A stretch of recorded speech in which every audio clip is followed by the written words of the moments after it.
India news Jharkhand के तमाम दर्शकों का एक बार फिर से स्वागत। नए साल में हमारा आगमन हो चुका है और ईश्वर से हमारी ये कामना है कि ये साल हमारे लिए सुख, समृद्धि और अच्छे स्वास्थ्य लेकर आए। आज हम आपसे बात करेंगे झारखंड के खिलाड़ियों का।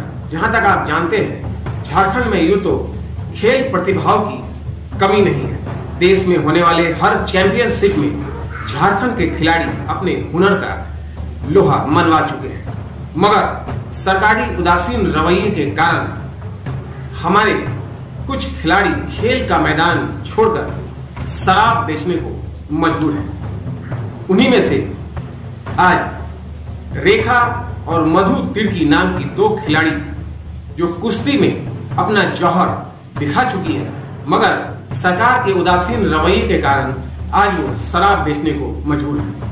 हमारी ये विशेष रिपोर्ट आप देखें।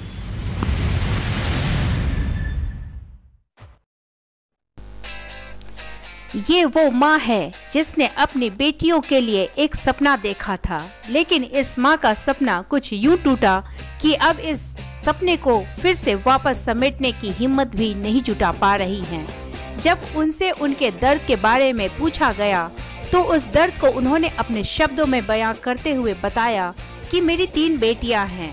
तीनों बेटियां कुश्ती का खेल खेलती हैं, जिसमें 2 बड़ी बेटी राष्ट्रीय स्तर पर खेल भी चुकी हैं और झारखंड का नाम ऊंचा कर वापस आई हैं। मगर हमारे पास इतने पैसे नहीं कि हम इनकी खान पान पर ध्यान दे सके और इनकी प्रैक्टिस के लिए जरूरी सामान खरीद सके। उन्होंने बताया कि हम सरकार से निवेदन करते हैं कि किसी एक बेटी को नौकरी दे दे ताकि ये लड़कियां और मेहनत कर सके, ताकि देश और राज्य दोनों का नाम ऊंचा कर सके। नाम है रूपन तिर्की।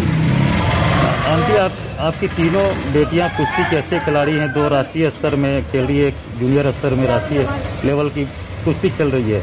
क्या वजह है कि उनको आज भी हड़ियां बेचना पड़ रहा है? शुरू से हम बताते हैं, हम लोग तो सोचे नहीं थे कि मेरा बेटी सब इतना आगे जाएगी, लेकिन हम तो पढ़े लिखे नहीं हैं, लेकिन हम किसी तरह हड़िया बेच के मजदूरी करके हम लोग दोनों जन पढ़ाए बेटी लोग को। मेरा बेटी सब BA सब भी कर ली। तो एक दिन भोला सर आया और बोला कि तुम लोग खेलने जाएगी? तो ये लोग बोला हाँ सर जाएंगे। फिर मेरे बेटी सब खेलने लगी, फिर मेडल भी देने लगी। 7 साल 8 साल हो रहा है, तो हम भी सोचे कि चलो अच्छा खेल रहा है तो सरकार नौकरी देगा, तो हड़िया उड़िया सब हम नहीं बेचेंगे। लेकिन मेरा बेटी सब इतना अच्छा खेल रही है, फिर भी सरकार को नहीं दिख रहा है। लेकिन एक मेरा बेटी को नौकरी दे देता तो हम लोग को इतना दिक्कत नहीं होता। हड़िया बेचना अच्छा तो नहीं लगता है, लेकिन बहुत स्थिति खराब है घर का। बेटी लोग हम शादी करें कि घर बनाए कि खर्चा चलाएं, बहुत दिक्कत आता है। सरकार आती है, आप आश्वासन दे के जाती है, कभी कोई फायदा मिला है सरकार की ओर से? हमको हेमंत सोरेन 2-3 महीना तक दिया था, बोला था कि हम 7,000 पैसा देंगे, बोल के 3 महीना केवल दिया था 7,000 पैसा। फिर उसके बाद बंद कर दिया है। कौन 3 बार दिया था। यदि बच्चे कुश्ती लड़ रहे हैं, उनको डाइट अच्छे चाहिए, कितना चुनौतीपूर्ण है अभी आपके लिए कि बच्चों को खाना खिलाना है, घर चलाना है, कुश्ती लड़वाने के लिए बाहर भेजना है? वो सब बहुत दिक्कत होता है। घर में तो खाना पीना हम लोग जैसे खाते हैं सादा सादा, वो सब खाना पीना खिलाते हैं, लेकिन उसको तो फल भी चाहिए, दूध भी चाहिए, ये सब नहीं खरीद सकते हैं। बस सागे सब्जी खिलाते हैं, दाल भात यही सब खिलाते हैं। क्या डिमांड है सरकार से? वही सोचते हैं मेरा बेटी सब आगे और अच्छा खेलेगी, सरकार का भी नाम करे, झारखंड का भी नाम करे, मेरा बेटी सबको नौकरी कम से कम दे दे और हम बेटी सब सरकार का और आगे नाम करें। मेरा बेटी जैसा तो यहाँ झारखंड में कोई भी नहीं है, बेटा के बराबर है मेरा बेटी सब।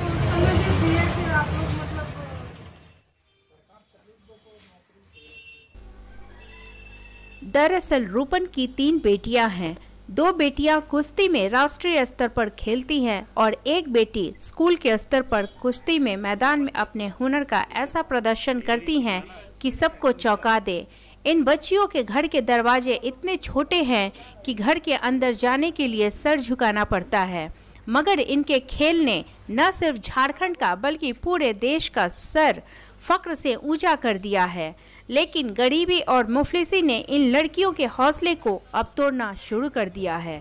कश्मीर से कन्याकुमारी तक कुश्ती का खेलकर कई मेडल झारखंड के नाम करने वाली ये खिलाड़ी और इनका परिवार हड़िया, जो झारखंड में बनने वाली पारंपरिक शराब है, बेचकर अपना गुजारा कर रही है।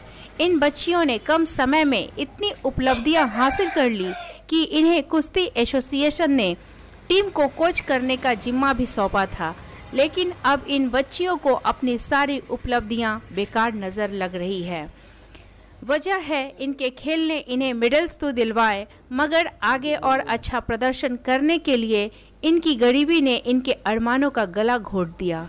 ये खिलाड़ी कहती हैं कि हड़िया बेचना अच्छा नहीं लगता, मगर इनके पास क्या और वजह है कोई कि चारा आज भी आपको नहीं हड़िया है। बेचना पड़ रहा है, जबकि आप एक राष्ट्रीय खिलाड़ी रह चुकी हैं?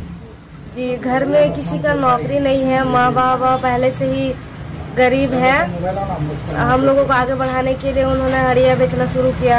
हड़िया बेचते बेचते अब हम लोग इतने बड़े हो गए। हम लोगों ने खेल में रुचि दिखाई, खेल में इतना आगे तक खेला, नेशनल में मेडल जीता। इसी उम्मीद पे कि हमें शायद सरकारी नौकरी मिल जाए या फिर अपने देश का नाम ऊंचा करें। यही सोच के हम लोग अभी भी खेल ही रहे हैं। कि सरकारें बदली हैं, हर सरकार आपके घर पर पहुंचे हैं, सरकार के मुखिया पहुंचे हैं, आश्वासन दिया है, लेकिन क्या अभी तक कुछ सहायता मिल पाई आपको? जी, अभी तक तो कोई सहायता नहीं मिली। आशा तो कर रहे थे कि शायद अब परिस्थिति बदलेंगी। सरकार ने वादा किया था कि हमारी आर्थिक सहायता के लिए मदद करेंगे, लेकिन अभी तक तो कोई मदद नहीं मिली हमें। कितनी परेशानी आती है अगर पैसे के अभाव में इस कुश्ती खेल को जारी रखना? बहुत सारी अभाव आती है। कुश्ती में बहुत ज़रूरी होता है कि एक खिलाड़ी को अपना डाइट मेंटेन करना, वो हम लोगों को नहीं मिल पाता है। हम लोग जो घर से खाते हैं वही खा के स्टेडियम जाते हैं, फिर प्रैक्टिस करते हैं, फिर घर पे आके वही जो घर में सब खाते हैं वही खाते हैं। ये हड़िया बेचने का जो आप लोग काम कर रही हैं, ये कब से मतलब कर रही हैं? ये बहुत पहले से माँ बाप पहले ढाबा चलाते थे खाना वाना का, फिर ऐसे धीरे धीरे नहीं चलने लगा, फिर धीरे धीरे और ज़रूरत पड़ने लगा पैसा का, तो फिर माँ हड़िया बनाना शुरू की, क्योंकि वो लोग अपने बच्चों को पढ़ाना चाहती है, आगे बढ़ाना चाहती है, तो और वो पढ़े लिखे नहीं है, इसलिए उनको जो सही लगा उन्होंने किया, तब से उन्होंने हड़िया बनाना शुरू कर दिया। आप तो नेशनल खेल रहे हैं, कौन कौन सा मेडल जीता है? जी, बहुत सारा नेशनल खेला है। नेशनल में सिल्वर मेडल मिला है, नेशनल में 5वां स्थान रहा है, 10वां स्थान रहा है, और अभी भी तैयारी चल रही है। अभी सीनियर नेशनल, अभी पहले तो सीनियर बहुत कम खेली है, अब मैं सीनियर खेल रही हूँ, उसकी भी तैयारी चल रही है। 36 नेशनल गेम जो गोवा में होने वाला है उसकी तैयारी कर रही हूँ। मेरा नाम राखी तिर्की है। राखी जी, आप एक राष्ट्रीय खिलाड़ी हैं कुश्ती की, क्या मजबूरी है कि आज हड़िया बेचने को मजबूर है? देखिए, हम लोग 5 भाई बहन हैं, माँ बाबा है, और देख ही रहे हैं कि घर की स्थिति बहुत ही खराब है। हमारे माँ बाप हमारी आगे बढ़ाने के लिए, हमारे भविष्य सुधारने के लिए मेरी माँ बाप हड़िया बेच रहे हैं और हमें आगे पढ़ा रहे हैं, खिला रहे हैं, मतलब खेलने के लिए भेज रहे हैं। सरकार ने कोई सहायता की है? राष्ट्रीय खिलाड़ी होने के बावजूद आपको कई आश्वासन मिला है, क्या कोई सहायता मिला है अब तक?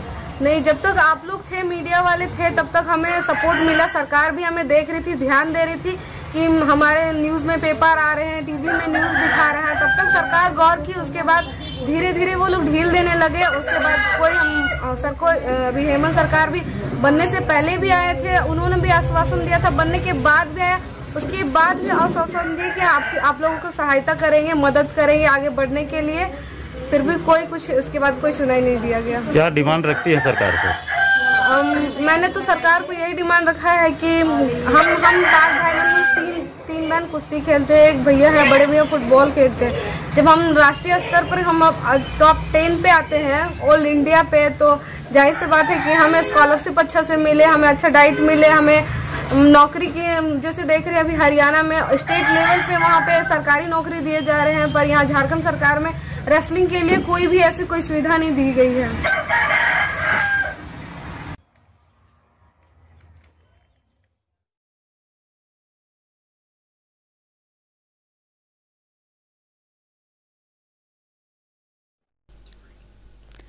वही सबसे छोटी बेटी रेखा से हमने बात की तो वे अपने आंसुओं को काबू में नहीं रख सकी। यकीन मानिए, इनके आंखों से बहता ये दर्द हमें भी कहीं न कहीं झकझोर कर रख दिया।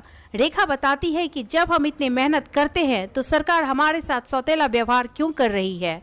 जब भी हम बाहर खेलने जाते हैं तो दूसरे खिलाड़ियों को देखकर हमें बहुत बुरा लगता है कि हमारा ख्याल पैसों की कमी की वजह से हम नहीं रख सकते, मगर सरकार तो हमारी मदद कर सकती है।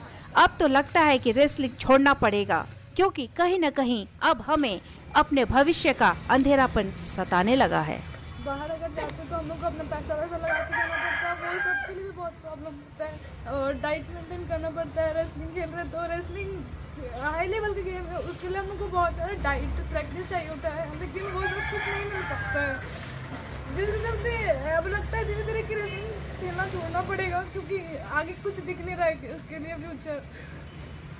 क्या डिमांड है तुम्हारा सरकार से, हेमंत सरकार? इतना साल से रेसलिंग खेल रहे हैं, और एक्चुअली रेसलिंग ऐसे छोटे मोटे गेम नहीं है, ओलंपिक में भी रेसलिंग में मेडल आते हैं, तो बहुत टफ कंपटीशन होता है। तो ऐसे में जब हार के आते तो बहुत बुरा फील होता है कि काश हमें थोड़ा सा और सपोर्ट मिलता है गवर्नमेंट से। फैमिली से उतना सपोर्ट नहीं मिल पाता है, क्योंकि उतना वो जितना करते हैं उतना करते हैं, लेकिन जितना चाहिए होता है उतना नहीं कर पाते हैं फैमिली। तो एटलीस्ट बड़ी बहन लोग का जॉब होता तो एटलीस्ट हम लोग अपना गेम पे फोकस कर पाते हैं। क्या नाम है? बहरहाल झारखंड जैसे राज्य ने जहां एक तरफ दुनिया को महेंद्र सिंह धोनी और दीपिका जैसे खिलाड़ी दिए हैं, हॉकी में भी झारखंड के कई खिलाड़ियों ने झारखंड और देश का मान बढ़ाया है। ये राज्य इंतजार कर रहा है देश को और भी कई महान खिलाड़ी देने का, बशर्ते कि उनका हाल रेखा और मधु तिर्की जैसा न हो, ताकि वो शराब बेचने को मजबूर हो जाए। सरकार इस ओर कृपया कर ध्यान दें। तो आज की हमारी ये विशेष खबर यहीं तक। पुनः आपसे एक बार आग्रह, हमारे इस चैनल को सब्सक्राइब अवश्य कर ले, लाइक एवं शेयर करना न भूलें, ताकि हम आगे भी इसी तरह की खबरें लेकर आपके सामने